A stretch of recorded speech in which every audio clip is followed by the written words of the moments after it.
Sziasztok! Majd nagyon kedvelt édességet készítettem el, és ez nem más, mint a palacsinta, amit megint csak nagyon sokféleképpen lehet elkészíteni, mint az összes többi ételt, és nekem az a fontos, hogy a palacsinta az ne legyen száraz, nagyon puha legyen, én ezt imádom. Gyerekkorom óta így készítjük, ahogy most meg fogom nektek majd mutatni. És szeretem, hogyha vannak benne ilyen kis pici buborék helyek, tehát ahol ugye a szódabikarbóna és a szénsavas ásványvíz, ahogy dolgozik a tésztában, akkor ugye ilyen kis klassz kis buborékok fognak benne képződni, és ettől lesz szerintem ilyen nagyon lágy és nagyon finom, illetve olajat is teszek még hozzá, ami szerintem megint segít ezen a helyzeten. Én még sosem rontottam el szerintem palacsintát, úgyhogy mindig ugyanúgy készül, vagy ugyanolyan állagúra sikerült elkészíteni, és hát amint ugye lehet egy kicsit variálni, hogy valaki szeret egy kicsit vastagabb a tészta, akkor kicsit több tésztát, vagy több anyagot tesz bele, hogyha pedig vékonyan van, akkor kevesebbet, és szerintem az egyik legegyszerűbb, tehát sokan vannak ezzel bajban, hogy nem tudnak palacsintát készíteni, még annyira egyszerű szerintem, hogy megvan az alap, és úgy tehát így ránézel, és akkor már látni fogod, hogy milyen arányok kellenek, és ezért nem is szeretem azt, amikor valaki megmondja pontosan, hogy miből mennyi kell, mert én is van, hogy 4 tojássárgáját teszek, mondjuk 1 kiló lisztbe, vagy fél kiló lisztbe, de van, hogy 6-ot, de van, hogy 2-t, vagy 3-at, szóval, hogy igazán így variálom, és akkor azért látom az állagán, ahogy így öntögetem bele a dolgokat, hogy milyennek kell lenni, és hogyha ezt megtanuljátok, most ezt nyilván kezdő háziasszonyoknak mondom, hogy akinek még nem sikerült elkészíteni egy jó kis palacsintát, hogyha látjátok ugye, hogy milyen sűrűségűnek kell lenni, az egyébként szerintem az egyik legfontosabb, hogy mennyire sűrű. Tehát, hogy nem lehet nagyon folyós, és nem lehet nagyon sűrű, hanem ott a kettő között kell ennek az egésznek lennie, és akkor lesz nagyon-nagyon finom. Nézzétek meg, hogy a mi palacsinta tésztánk hogyan készült. Legelőször megnézzük, hogy milyen lisztmennyiségből fogjuk elkészíteni a palacsintánkat. Én ilyen 3/4 kg lisztet szoktam beletenni, tehát mi 5-en vagyunk, és hát marad néha egy pár darab másnapra is, de ha én főzök valamit, akkor inkább ilyen leves mellé szoktam, úgyhogy vagy magában, hogy csak palacsintát ebédelünk, vagy csak palacsintát vacsorázunk, és akkor ez azért bőven elég 5 főre. Ehhez hozzáteszünk vagy 1 vagy 2 csomag, teljesen mindegy, vaníliás cukrot. 1 csomagtól is lehet már érezni az ízét, ha 2-t teszünk, akkor még vaníliásabb. Tehetünk akár hozzá vanília aromát is. Ha sós palacsintát készítünk, akkor a cukrot és a citromhéjat kihagyjuk az egész történetből. Aztán ehhez teszünk sót, 1 csipet só. A következő, még én szoktam beletenni 1 kis cukrot is, ez körülbelül 1 nagy evőkanálnyi cukor. És akkor teszek hozzá olajat. Olajból, hát ez egy olyan jó 3 evőkanálnyi étolaj, de rakhattok bele 2-t is, semmi nem lesz. Tehát mindent érzéssel, nem is az, hogy érzéssel, hanem majd a végén az állagát kell figyelni az egésznek, az a legfontosabb. És akkor most jön a tej. Mondhatni majdnem, hogy 1 liter tejet szoktam hozzá önteni. Beleteszem a tojásokat. Valaki mindent egyesével pakol, vagy valaki először összekeveri a híg hozzávalókat, és akkor utána a szilárdakat teszi hozzá. Teljesen mindegy, így is össze fog keveredni. És akkor most ezt itt elkezdem kavarni. Szépen majd a liszt hozzá keveredik. Lehet robotgéppel is készíteni ezt az egészet, akkor biztos, hogy nagyon-nagyon szépen el fog keveredni, de így se fog csomós maradni a végén, ha jól elkeverjük, de ha most marad benne 1-2 csomó, attól se lesz semmi probléma. A palacsintánál az a jó, ha tényleg nem azzal foglalkoztok, hogy miből pontosan mennyit kell beletenni, hanem hogyha ránéztek, akkor az állaga lesz megfelelő a tésztának. Meg ugye hát az a fontos, hogy mennyi lisztből. Tehát, hogy azt tapasztaljátok inkább ki, hogy a családnak mennyi lisztből kell készíteni. Most már nehezebb lett a tészta, ami azt jelenti, hogy most már a liszt az, hogy a tej kevés lesz benne a folyadék. Most bele lehet tenni a reszelt citromhéjat, én citrom aromát fogok beleönteni, vagy, mert nincs itthon biocitromom, ugye vagy azt csináljuk, hogy biocitromot reszelünk le, és azt tesszük bele, vagy pedig azt csináljuk, hogy a citromot szódabikarbonás vízbe tesszük, és 15 percig abban áztatjuk. Úgy is jó. Itt annyi citrom ilyen aromát kell beletenni, amíg érzed azt a citrom illatot, amit el szeretnél érni.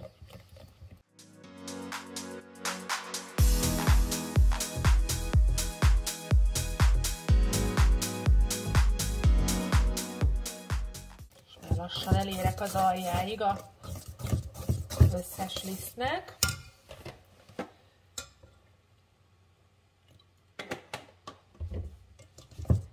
Már majdnem 1 liter tejnél tartok.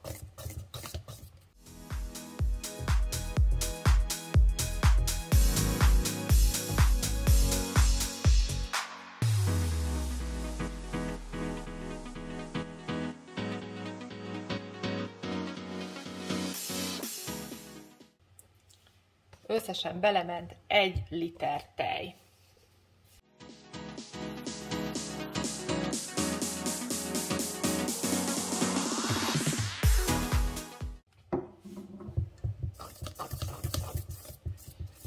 Szépen kikevertük a tésztánkat.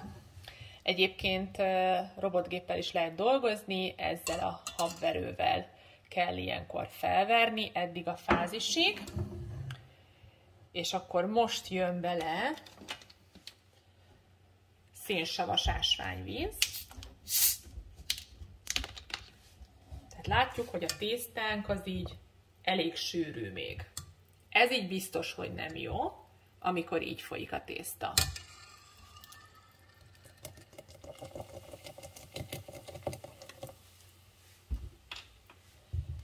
És akkor ezzel is kavarjuk tovább.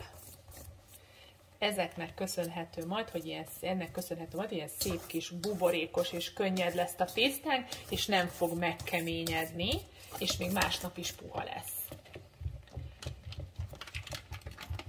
Aztán, amit még teszünk hozzá, az a szódabikarbóna. Én ezzel is még hozzá szoktam járulni ehhez a szép kis buborékhoz.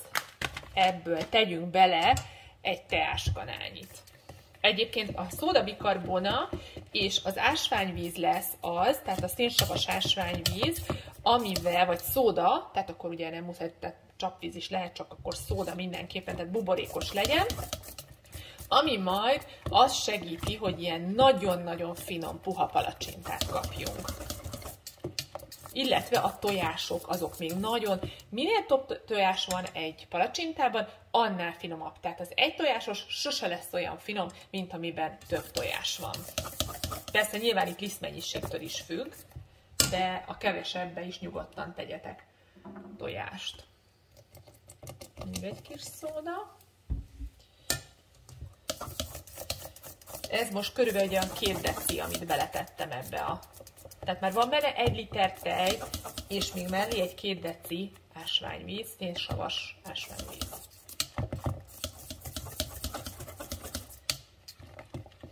Tehát a hortobágyi palacsintához, hogyha azt készítünk, annyi a különbség, hogy citromot és cukrot nem teszünk bele. És egyébként ez még egy picit sűrűsödni fog, ahogy készül a palacsintánk. Annyit kell csinálni, hogy egy kis vizet hozzá kell keverni, tehát tejet innentől már ehhez nem teszünk többet.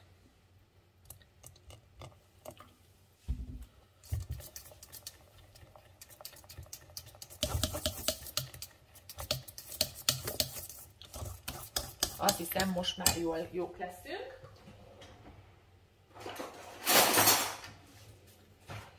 Ez az a merőkanál nagyság, ami nekem kelleni szokott a palacsintához, és ebből teszek majd bele. Hát még egy icipici víz még mindig kell. 3 deci víz van benne. Egyébként én nem szoktam így ugye nézegetni, hogy miből mennyi, mert ezek már látom, hogy kell kinéznie, és az a legjobb, ha te is így tanulod meg, ahogy már nem győzöm, mert 6-szor mondom el kb. Ugyanaz, de tényleg az a fontos, mert akkor onnantól kezdve nem kell méricskélni. Hát azt hiszem, ez most már így nagyjából jó lesz, ha nem, akkor teszek majd még hozzá vizet. És akkor most jön az, amikor fogjuk és kisütjük. Mindig, tehát a súlyán érzed a kanálnak, hogy még egy picit még lehet, hogy még mindig nehéz lesz. Hát teszek még egy pici vizet.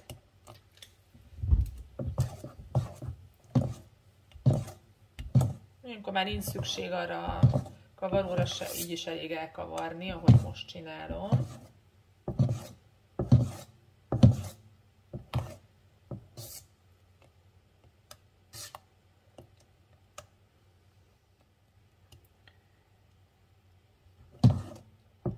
Jó, hogy most nincs más hátra, hogy elkezdjük kisütni a palacsintánkat. A palacsinta kisütése következőképpen néz ki, ugye van egy palacsintasütőnk, erre teszünk egy kis olajat.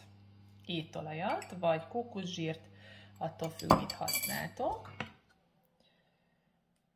Szépen elfolyatjuk rajta, megvárjuk, hogy elég meleg legyen a felület, és utána fog rákerülni az első adag kis tésztán.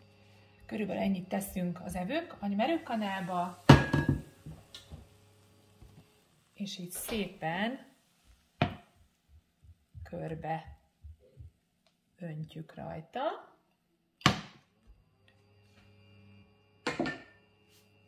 És el is kezd sülni az első adag. Lehet látni, szép kis buborékos a teteje, kis lyukacsos lesz, és mondom, ettől ilyen nagyon finom, puha. Én imádom, hogyha van benne szódabikarbóna. És amikor így már elkezd elválni, lehet látni, hogy elkezd elválni a széle, akkor egy ilyen kis pici fakanállal szoktam én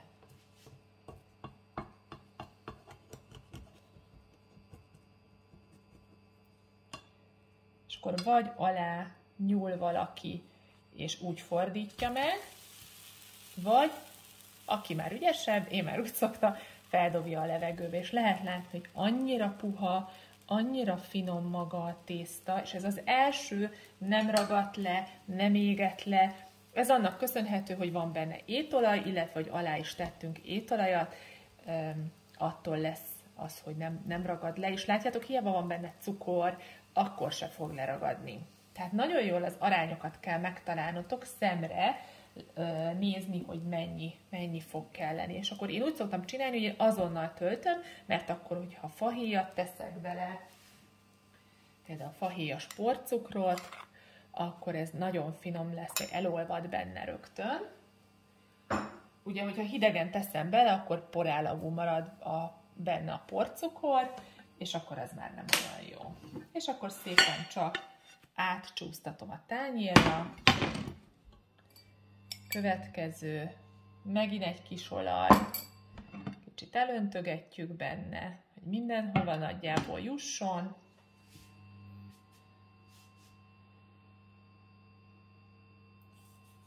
Jön a tészta.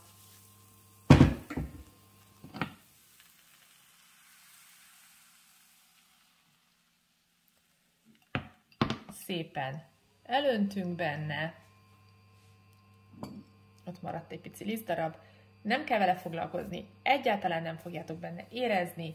Isteni finom, nálam soha senki nem panaszkodott. És akkor amíg ez itt sül, addig megkenjük a palacsintát. Tehetünk rá sárga palacklekkvát is.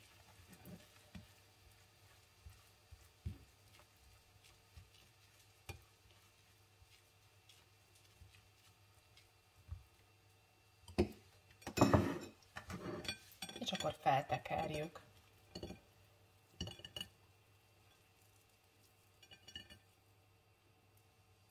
Nagyon kis finom, puha lett a belseje. Közben megfordítottam, el is készült.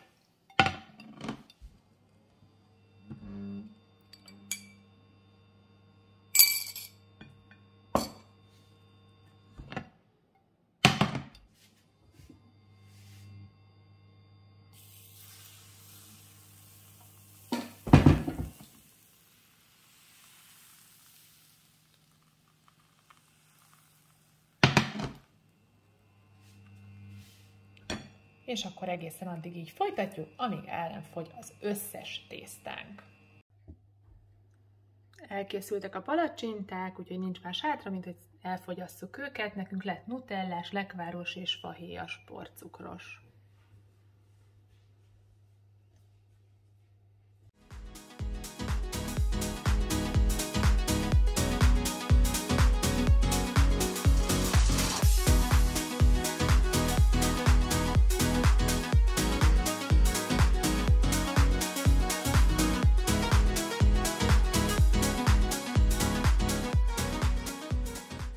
Köszi szépen, hogy megnéztétek ezt a videót is, lájkoljatok minket, kövessetek, iratkozzatok fel, tudtok minket követni Budapesti Família néven, mind a Facebookon, mind az Instagramon, tudtok nekünk levelet írni a lent látható levelezési és e-mail címünkre, és természetesen találkozni fogunk egy következő videóban.